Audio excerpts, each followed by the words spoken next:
भगवान को प्रिय लगने वाले भक्त, उनमें से सर्वप्रथम लक्ष्मी जी, कमला, पद्मा इत्यादि नामों से विख्यात देवी लक्ष्मी, जो क्षीर सागर में शेषनाग पर शयन करते हुए भगवान विष्णु, जिनको कि दक्षिण भारत में रंगनाथ स्वामी कहा जाता है, उन शेषनाग पर लेटे हुए विष्णु भगवान के चरणों में बैठी श्री लक्ष्मी। लोग समझते हैं, कई बार ये दोषारोपण कर दिया जाता है कि ऐसे चित्र दिखाकर, ऐसा चित्रण करके, ऐसी पौराणिक कथाओं के ऐसे दृश्यों के माध्यम से स्त्री को पुरुष की दासी बता दिया गया। स्त्री को पुरुष की दासी बता दिया गया। क्यों? भगवान लेटे हुए हैं, आराम कर रहे हैं, और तो भगवान पुरुष रूप में है, तो वो लेटे हुए आराम कर रहे हैं, सो रहे हैं उन आम भाषा में, जनमानस की भाषा में योग निद्रा में है। वैसे तो सोने और योग निद्रा में बहुत अंतर होता है, लेकिन अभी उसका विचार यहाँ पर नहीं किया जाएगा। लेकिन देखने वाले को क्या लगता है, जो किसी भी बैकग्राउंड से, पूरे परिप्रेक्ष्य से जिसका कोई परिचय नहीं होगा, वो तो देखेगा और कहेगा, क्या देखिए कैसी संस्कृति है। पतिदेव लेटे हुए हैं, आंखें बंद करके सो रहे हैं, और पत्नी जो है लक्ष्मी जी जो हैं, तो वो केवल चरण दबा रही हैं, उनको कोई फ्रीडम नहीं। फेमिनिस्ट तो यही कहेंगे, क्या कहते भी हैं। चलिए, ये तो अपना अपना दृष्टिकोण है। आज मैं अपना दृष्टिकोण, मेरा अपना क्या, जो शास्त्र का दृष्टिकोण है, जो हमें गुरु परंपरा से दृष्टिकोण प्राप्त हुआ है, जो हमें ऋषि परंपरा से दृष्टिकोण प्राप्त हुआ है, वो आपके सामने रखूंगा। सांख्य की भाषा में भी दो ही तत्व हैं, प्रकृति और पुरुष, जिनको वैष्णवों की भाषा में भगवान विष्णु के जो भक्त हैं, उनकी भाषा में विष्णु और लक्ष्मी कह दिया गया, सीता और राम कह दिया गया, राधा और कृष्ण कह दिया गया, चाहे जैसे भी कह लें। अगर कोई शैव हैं तो कहेंगे पार्वती जी और शिव। तो यहां पर तत्व दो ही हैं, नाम अलग अलग हैं, रूप भिन्न भिन्न हैं, अवश्य ही नाम रूप भिन्न भिन्न है, लेकिन तत्व दो ही हैं। और सांख्य की भाषा में उसको कहा जाएगा प्रकृति और पुरुष। प्रकृति और पुरुष। पुरुष कौन है? पुरुष अधिष्ठाता है, पुरुष दृष्टा है। पुरुष कुछ नहीं करता। पुरुष कुछ नहीं करता। क्यों नहीं करता? क्योंकि पुरुष के बस की बात ही नहीं है कुछ करना, वो कुछ कर ही नहीं सकता, कुछ कर नहीं सकता। करना चाहे, उसमें अगर ईक्षण शक्ति हो, ईक्षण हो, इच्छा करे, देखे, तो क्या करेगा? उस दृष्टि मात्र से, उस दृष्टा भाव से प्रकृति में वो विषमता पैदा कर देगा, विकार पैदा कर देगा। और दृष्टि मात्र से जो प्रकृति में विषमता पैदा होगी, जो विकार पैदा होगा, उससे सृष्टि का सृजन हो जाएगा। तो लक्ष्मी जी चरण दबा रही हैं भगवान विष्णु के, इसका अर्थ केवल इतना ही है कि पुरुष सर्वथा निर्लेप है, असंग है, असंगोयम। लक्ष्मी जी आके चरण भी दबाएं तो पुरुष, भगवान विष्णु उनके पीछे पीछे नहीं भागना शुरू कर देते, इसलिए वो भगवान है। षड ऐश्वर्य संपन्न हैं, लेकिन फिर भी निर्लिप्त हैं, फिर भी असंग हैं। असंग हैं एकदम से। असंग का अर्थ क्या?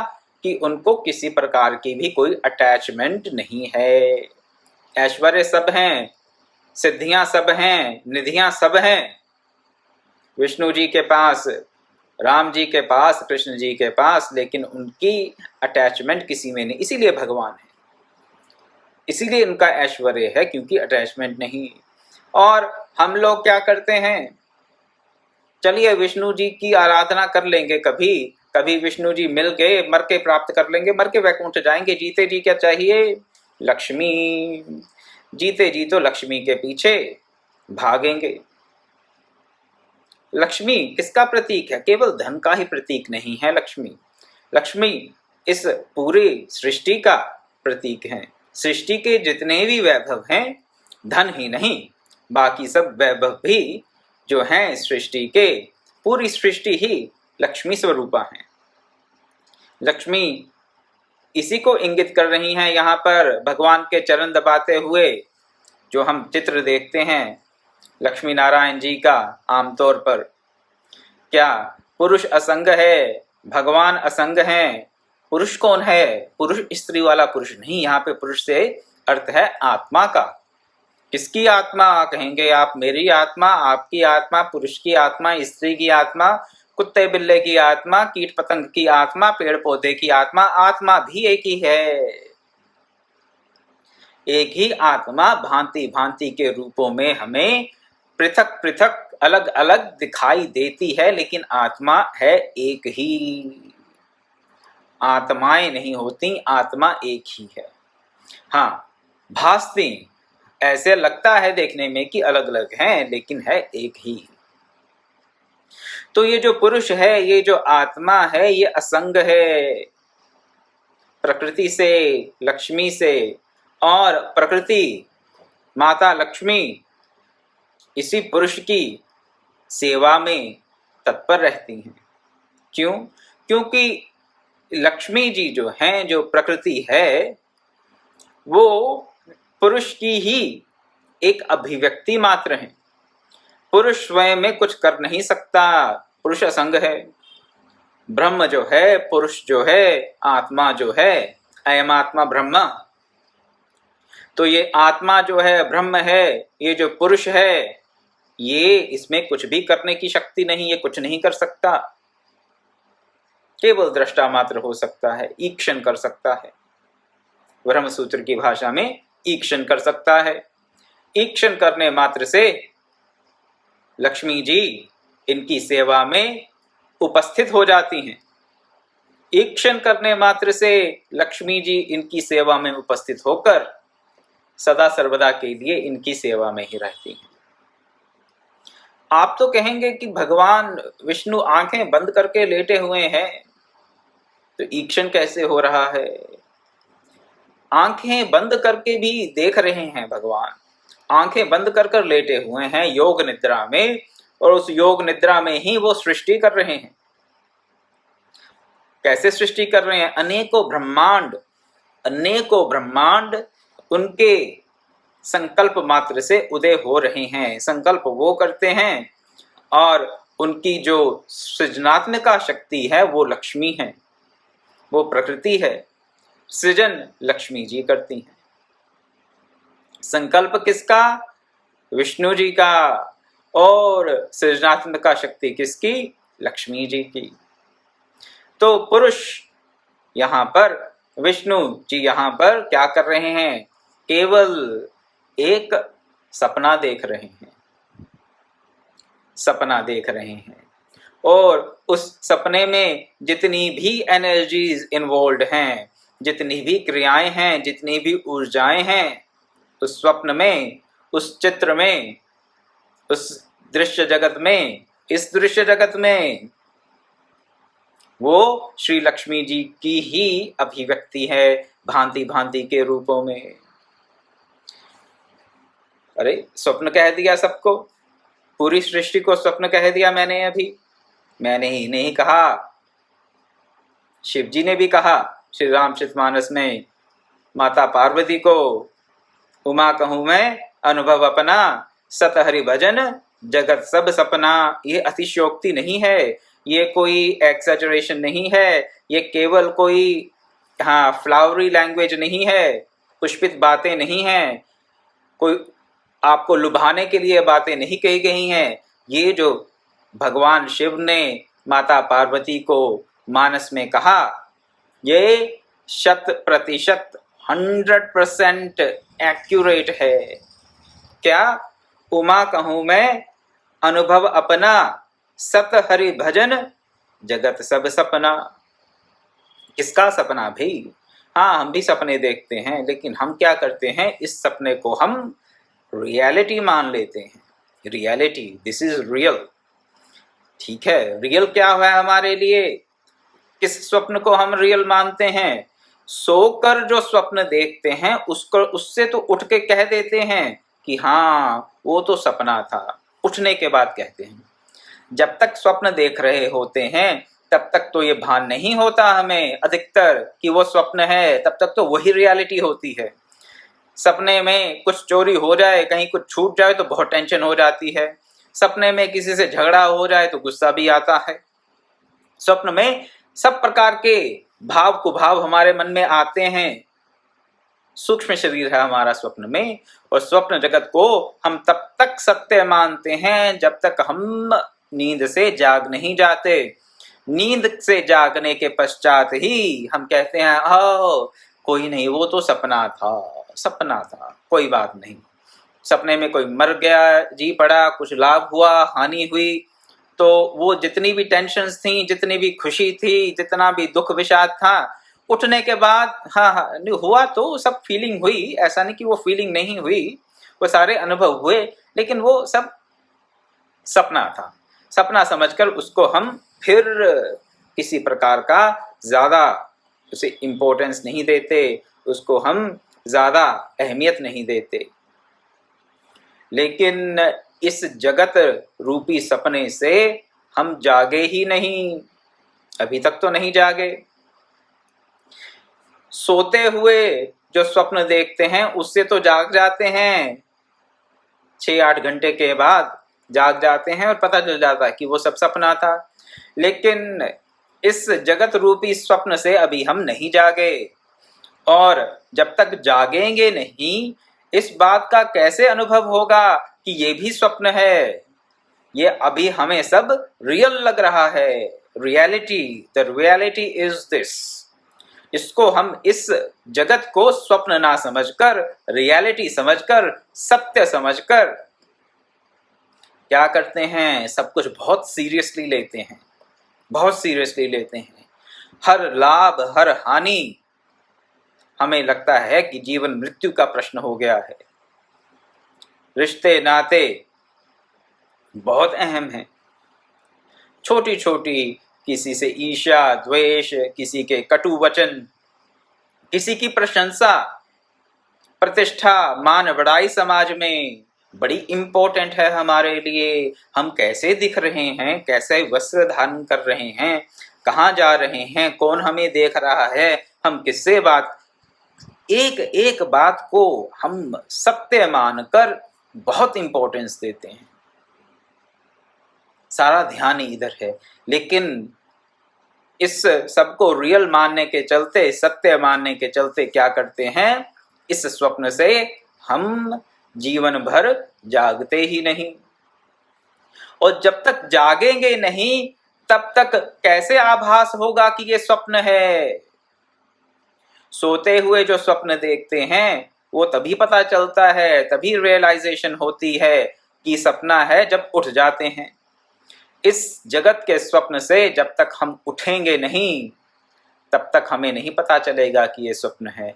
लेकिन हमारे शास्त्र, हमारे प्रतीक, हमारे शास्त्र, हमारे प्रतीक ये इंगित कर रहे हैं, हमें बता रहे हैं क्या, विष्णु जी योग निद्रा में एक के बाद एक ब्रह्मांडों का सृजन कर रहे हैं। किसी एक पृथ्वी, किसी एक लोक मात्र का नहीं, पूरे के पूरे ब्रह्मांड, मल्टीवर्सेस, उनकी इच्छा मात्र से सृजन हो रहे हैं। सृजन कर कौन रहा है? लक्ष्मी जी कर रही हैं।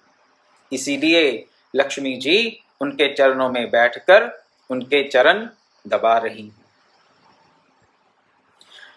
तो ये जो भगवान का स्वप्न है, इसको हम सत्य मानकर इसमें फंसे जा रहे हैं, फंसे हुए हैं और फंसते जा रहे हैं, और इससे निकलने का कोई उपाय हमें दिखता नहीं।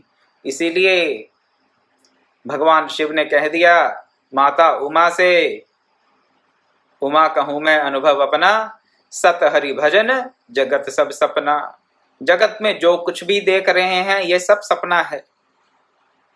किसने अनुभव किया? शिव भगवान ने। शिव भगवान के लिए क्या कहा गया? गुरु रूपिणम, गुरु रूप हैं वो, बोध नित्यम, वो बोध हैं, ज्ञान रूप है, गुरु रूप हैं, वंदे बोधमयम नित्यम शंकर गुरु रूपिणम। तो बोध है, उनमें ज्ञान है, गुरु रूप हैं, जो गुरु है, जिसमें ज्ञान की प्रतिष्ठा है, जिसमें बोध की प्रतिष्ठा है, वही इस जगत रूपी स्वप्न से जाग सकता है। हम भी उसी ज्ञान की अपने जीवन में प्रतिष्ठा कर सकते हैं। हम भी उस बोध की प्रतिष्ठा करके अपने जीवन में, अपने अंतरतम में उस ज्ञान की, उस बोध की प्रतिष्ठा करके हम भी इस जगत रूपी स्वप्न से जग सकते हैं। हम भी उस अनुभव को अवश्यमेव प्राप्त कर सकते हैं। लेकिन पहले ये आस्था तो बने, हमारी थोड़ी ऐसी श्रद्धा तो हो कि ये जो विष्णु भगवान लेटे लेटे शेषनाग पर सोते हुए, आंखें बंद हैं, योग निद्रा में हैं, और एक के बाद एक ब्रह्मांड का सृजन किए जा रहे हैं, ये स्वप्न मात्र है, उस परम पुरुष का और कुछ नहीं। और इसके क्रियान्वयन के लिए उनकी आदि शक्ति हैं, आद्या शक्ति हैं, लक्ष्मी जी कह लें, सीता जी कह लें, राधा जी कह लें। और ये लक्ष्मी जी हमेशा विष्णु जी की शरण में रहती हैं, विष्णु जी के साथ हमेशा होती हैं, क्योंकि उनकी अभिन्न शक्ति है, अभिन्न शक्ति। और इस अभिन्न शक्ति के चलते विष्णु भांति भांति के लोकों का, भांति भांति के ब्रह्मांडों का सृजन करते रहते हैं। शास्त्रों में ये बात आती है कि पराशर जी और श्री मैत्र जी आपस में चर्चा कर रहे हैं। पराशर जी, महर्षि पराशर जी और महर्षि मैत्रेयी जी बैठकर भगवत चर्चा कर रहे हैं। तो पूछते हैं श्री मैत्रेयी जी कि ये लक्ष्मी कौन है?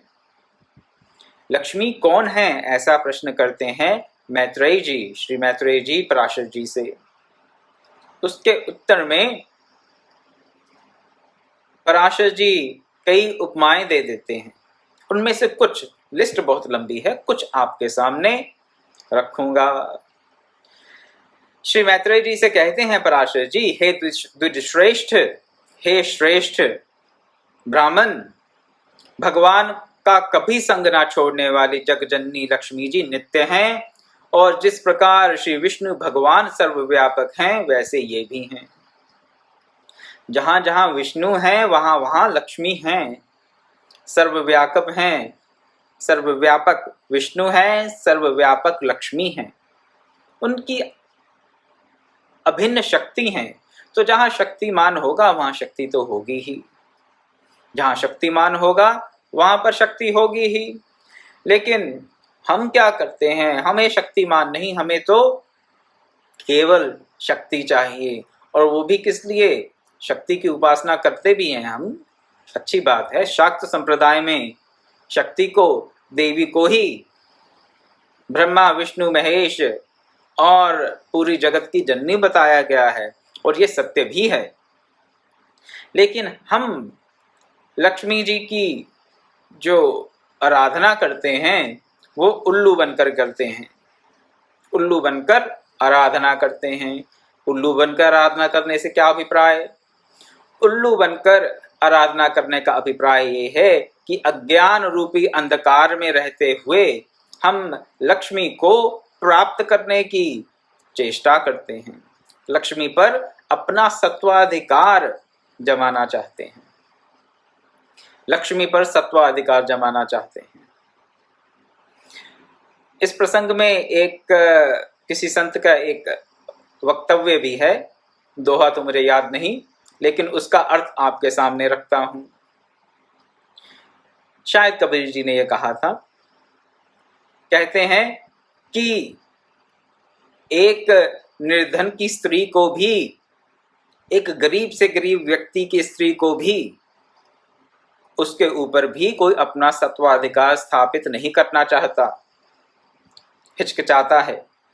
कोई व्यक्ति कितना भी कपटी हो, व्यभिचारी हो, किसी दूसरे की स्त्री, चाहे वो व्यक्ति कितना भी निर्धन हो, बलहीन हो, किसी दूसरे की स्त्री पर अपना अधिकार स्थापित करने से पहले थोड़ा हिचकिचाएगा, सोचेगा, उसे थोड़ा विचार करना पड़ेगा।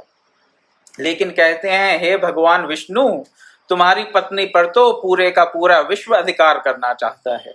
कैसे भगवान हो तुम? भगवान को उलाहना देते हैं एक प्रकार से कि एक निर्धन की पत्नी पर भी कोई अधिकार स्थापित करने से पहले थोड़ा हिचकिचाता है, लेकिन उस मायातीत की, उस परमपिता परमात्मा की जो पत्नी है लक्ष्मी जी, उन पर तो अधिकार स्थापित करने के लिए पूरे के पूरे प्राणी ललायित रहते हैं। व्यंग की बात है। व्यंग के साथ साथ इसमें रहस्य भी छुपा है, आध्यात्मिक रहस्य भी है। रहस्य ये है कि लक्ष्मी पर हमारा कभी सत्वाधिकार हो नहीं सकता। हमारा लक्ष्मी पर, इस जगत के वैभव पर, इस जगत के, इस सृष्टि के ऐश्वर्य पर हमारा अधिकार नहीं है।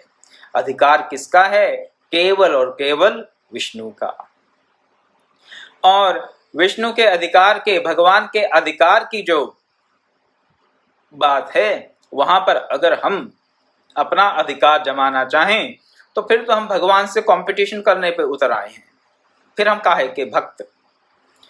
भक्त भगवान से कंपटीशन नहीं करते, भगवान के क्षेत्राधिकार में अपना अधिकार स्थापित करने का प्रयास नहीं करते। करने से कुछ होगा भी नहीं, करने से कुछ होगा भी नहीं। हमारे अधिकार की जो बात ही नहीं है, जो हमारे पहुंच की बाहर की बात है, वहां पर हम हस्तक्षेप करेंगे तो विफल ही होंगे, सफलता तो हाथ लगेगी नहीं। और विफलता के साथ साथ, निराशा के साथ साथ अपने जीवन का भी हम सर्वनाश कर लेते हैं। जीवन का सर्वनाश कैसे कर लेते हैं?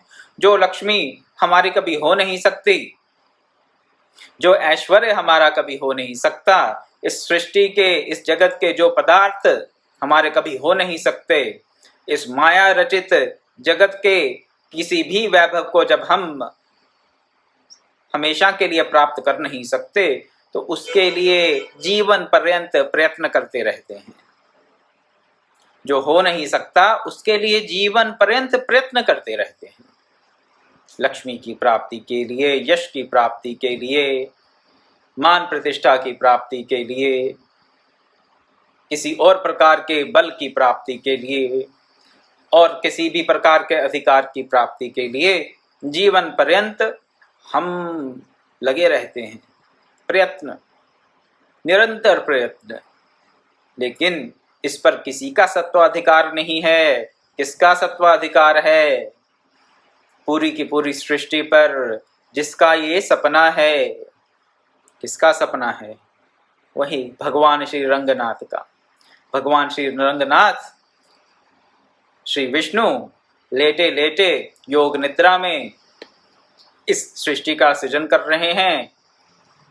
केवल ईक्षण कर रहे हैं, इच्छा कर रहे हैं वो, और सृष्टि का सृजन तो श्री लक्ष्मी जी ही कर रही हैं। उन्हीं की अभिन्न शक्ति हैं, ये उन्हीं का अधिकार है और किसी का अधिकार ये है नहीं। इसलिए हम अगर अपने आप को भक्त मानते हैं, अपने आप को भगवान के भक्त बनाना चाहते हैं, अगर नहीं बने अभी तक, भक्ति के मार्ग पर अगर अग्रसर होना चाहते हैं, तो भगवान की पत्नी पर अपना अधिकार स्थापित करने का जो प्रयास है उसका हम परित्याग कर दें आज से, अब से, इसी वक्त से।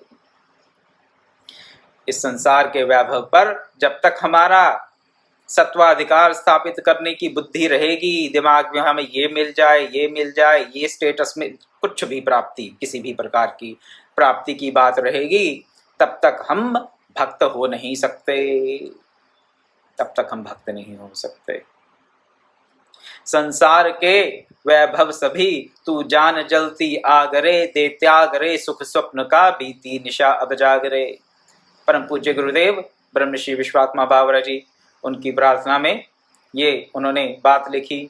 संसार के जित यदि प्रेम प्रभु से चाहता, अभिमान को तजता रे, दे छोड़ सब अरमान नित हरि नाम जप दिन रात रे। संसार के वैभव सभी तू जान जलती आग रे, हमारे लिए जलती हुई आग है। संसार के जितने भी वैभव हैं, जितने भी वैभव हैं हमारे लिए जलती हुई आग हैं, अगर हम प्रभु से प्रेम चाहते हैं तो।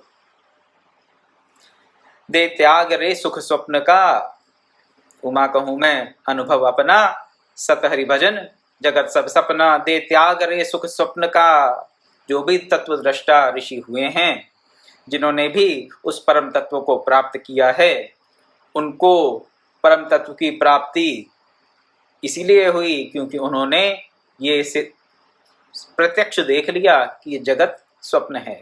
दे त्याग रे सुख स्वप्न का, बीती निशा अब जागरे। अज्ञान रूपी निशा में जो सोकर हम इस स्वप्न के वैभव को प्राप्त करने की चेष्टा करते रहते हैं, लेकिन अज्ञान रूपी रात्रि से हम उठ सकते हैं अगर हम अपने जीवन में ज्ञान रूपी सूर्य का उदय करें। ज्ञान रूपी सूर्य का उदय करने से अज्ञान रूपी रात्रि का नाश हो जाएगा। अज्ञान रूपी रात्रि का नाश हो जाएगा तो हम इस स्वप्न से उठ चलेंगे। उठेंगे तो फिर पता चल जाएगा ये तो स्वप्न ही है। फिर इस स्वप्न के सुख दुख से हमारा ज्यादा संबंध नहीं रहेगा, ज्यादा आसक्ति नहीं होगी इसमें। आसक्ति का अभाव हुआ तो फिर ही प्रभु से प्रेम होगा। तो संसार के वैभव सभी तू जान जलती आग रे, दे त्याग रे सुख स्वप्न का, बीती निशा अब जागरे। तो लक्ष्मी जी भगवान का संग कभी नहीं छोड़ती, उनका सदा सर्वदा अनुसरण करती हैं, उनकी आज्ञा का पालन करती हैं, उनकी अभिन्न शक्ति हैं। पराशर जी मैत्रेय जी को आगे बताते हुए कहते हैं, अगर विष्णु जी अर्थ हैं तो लक्ष्मी जी वाणी हैं। उनमें अभिन्नता है, इस बात का प्रतिपादन करने के लिए यहाँ पर पराशर जी मैत्रेय जी को बहुत सी उपमाएं देते हैं। विष्णु जी अगर अर्थ हैं तो लक्ष्मी जी वाणी हैं, और हरि न्याय हैं तो लक्ष्मी जी नीति हैं। हरि न्याय हैं तो लक्ष्मी जी नीति हैं। नीति का शास्त्र तो हम पढ़ सकते हैं, लेकिन न्याय थोड़ा सूक्ष्म लगता है। नीति शास्त्र हम पढ़ सकते हैं, नीति शास्त्र का अध्ययन कर सकते हैं, लेकिन नीति शास्त्र के अध्ययन के पश्चात ही न्याय अन्याय की हम परिकल्पना कर सकते हैं। तो जो सूक्ष्म तत्व है वो है हरि, उसी का जो स्थूल रूप दिख रहा है हमें वो है श्री लक्ष्मी जी, ऐसा समझ लें। भगवान विष्णु बोध हैं तो लक्ष्मी जी बुद्धि हैं। बिना बुद्धि के बोध कैसा? बुद्धि नहीं है तो बोध कहां से होगा? और अगर बोध नहीं हुआ तो फिर बुद्धि है या नहीं है कौन जाने। तो बिना बुद्धि के बोध नहीं, और बिना बोध के बुद्धि की कोई प्रतिष्ठा नहीं मानेगा। इस प्रकार से अभिन्न हैं दोनों। बुद्धि थोड़ी स्थूल रूप में प्रस्तुत की जा सकती है, और जो बोध है उसका सूक्ष्म तत्व है। अगर विष्णु धर्म है तो लक्ष्मी जी सत्क्रिया हैं। भगवान जगत के सृष्टा हैं तो लक्ष्मी जी सृष्टि हैं। सृष्टि की तो हम देख लेते हैं, लेकिन इस सृष्टि के करने वाले को, सृष्टा को हम नहीं देख पाते, नहीं अनुभव कर पाते। अधिकतर सृष्टि तो अनुभव में आ जाती है, भांति भांति के पदार्थ हमें दिख रहे हैं सृष्टि में, इस जगत में। तो सृष्टि है, इसमें हमें कोई संशय नहीं। नास्तिक भी मानते हैं, आस्तिक क्या नास्तिक क्या, सब मानते हैं कि सृष्टि है, क्यों? अनुभव गम्य है। जो अनुभव गम्य है, that which can be experienced, we think it is there. तो सृष्टि तो है, यहाँ पर सृष्टा है या नहीं है, उसमें लोगों को कंफ्यूजन हो जाती है, लोगों को कंफ्यूजन हो जाती है। तो भगवान विष्णु सृष्टा हैं, सूक्ष्म तत्व हैं। सृष्टा से जो सृष्टि हुई, लक्ष्मी जी उसी की एक प्रतिमूर्ति हैं। अगर श्री हरि भूधर हैं, पर्वत हैं, तो लक्ष्मी जी भूमि हैं। भगवान संतोष हैं तो लक्ष्मी जी नित्य तुष्टि हैं। भगवान काम हैं तो लक्ष्मी जी इच्छा हैं। भगवान यज्ञ हैं तो लक्ष्मी जी दक्षिणा हैं। और आगे भी बहुत से उदाहरण दे रहे हैं। कुछ उदाहरण तो ऐसे हैं जो आजकल के परिप्रेक्ष्य में आप लोगों ने शायद ना सुने हो। एक बता रहे हैं ऐसा, यहाँ पे श्री हरि यूप हैं, यज्ञ स्तंभ हैं। पहले जब यज्ञ किए जाते थे तो यज्ञ करने से पहले यज्ञ स्तंभ की प्रतिष्ठा की जाती थी। बहुत ऊंचे ऊंचे स्तंभ लगाए जाते थे, यूप कहा जाता था उनको, यज्ञ स्तंभ। और श्री हरि को यहाँ पर यूप यानी कि यज्ञ स्तंभ बताया गया, और लक्ष्मी जी को चिति बताया गया, इष्ट का चयन, चिति शक्ति, धारणा शक्ति जो है हमारी। अब देखिए यहाँ पर क्या दिख रहा है, यहाँ पर श्री हरि जी स्थूल रूप में दिख रहे हैं, यज्ञ स्तंभ के रूप में, और यहाँ पर लक्ष्मी जी का स्वरूप सूक्ष्म हो गया। पूरक हैं लेकिन एक दूसरे के। कहीं पर कुछ उदाहरणों में श्री हरि स्थूल रूप में दिख रहे हैं और कहीं कहीं लक्ष्मी जी स्थूल रूप में दिख रही हैं। यहाँ पर लक्ष्मी जी को चिति शक्ति बताया गया। चिति शक्ति यानी कि धारणा शक्ति। जब तक व्यक्ति की धारणा नहीं है तब तक यज्ञ नहीं हो सकता। आप सोचेंगे यज्ञ क्या है, स्वाहा स्वाहा करके आहुतियां डालनी है, तो चिति शक्ति धारणा, किसकी धारणा करनी है? देखिए अगर हम द्रव्य यज्ञ भी कर रहे हैं, ज्ञान यज्ञ जप यज्ञ की बात छोड़ दीजिए, लेकिन ये सब प्रकार के यज्ञों के लिए मान्य है।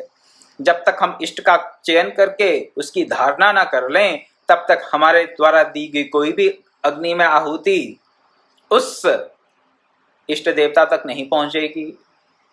जप कर लें, कर रहे हैं जो भी है, नमः शिवाय, राम राम, कृष्ण कृष्ण, लेकिन कृष्ण की धारणा नहीं है मन में। हमारी चिति शक्ति ने उस भगवत तत्व की धारणा नहीं की, नहीं जानते पूर्ण रूप से, तो वो ठीक है, मनुष्य है, नहीं जान सकते, अभी उस स्थिति पे नहीं पहुंचे तो कोई बात नहीं, लेकिन कम से कम धारणा तो करें। ध्यान की समाधि की बात नहीं कर रहा मैं, केवल और केवल धारणा तो बनाएं। कृष्ण कृष्ण, राम राम, हरि हरि, शिव शिव करे जाएं, लेकिन मन कहीं कहीं भाग रहा है, किसी को कसोट रहा है, किसी को गाली दे रहा है, भांति भांति की बातें याद आ रही हैं, तो वो जप जो है वो पूर्ण रूप से फलीभूत नहीं हो सकता। द्रव्य यज्ञ करते हैं, हवन कहते हैं जिसको, होम कहते हैं जिसे, उस द्रव्य यज्ञ में भी अगर आप अग्नि में आहुति डालते हैं किसी सामग्री की, घी की, तो वो उस देवता तक तभी पहुंचेगी जब आप अपने चित्त में उस देवता को धारण करके, उसका ध्यान करके उस आहुति को आप अग्नि को समर्पित करते हैं, अन्यथा नहीं।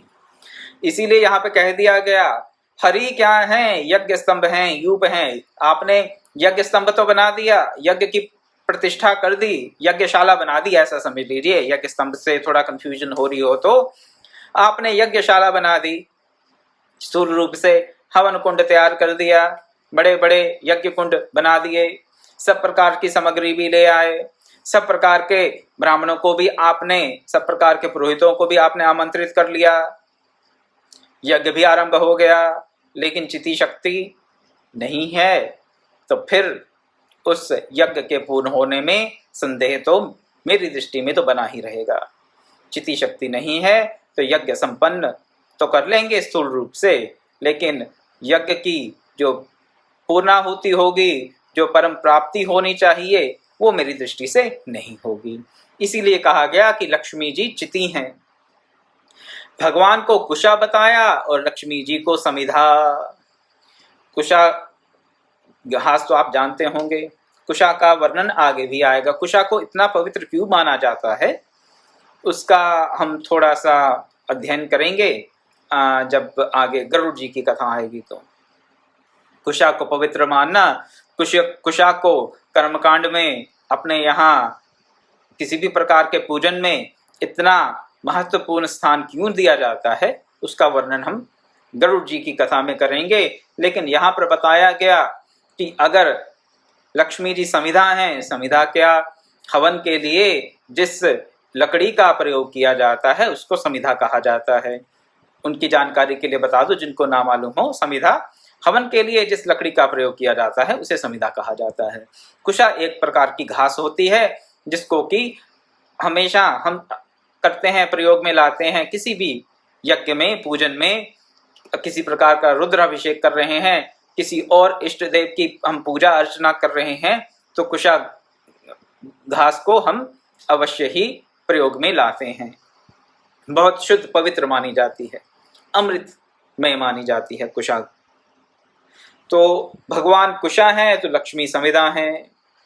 भगवान साम स्वरूप हैं तो कमला देवी उद्गीति हैं। सामवेद 4 वेद हैं, ऋक यजु साम अथर्व। जो सामवेद है वो गायन से संबंधित है, सामवेद गायन से संबंधित है।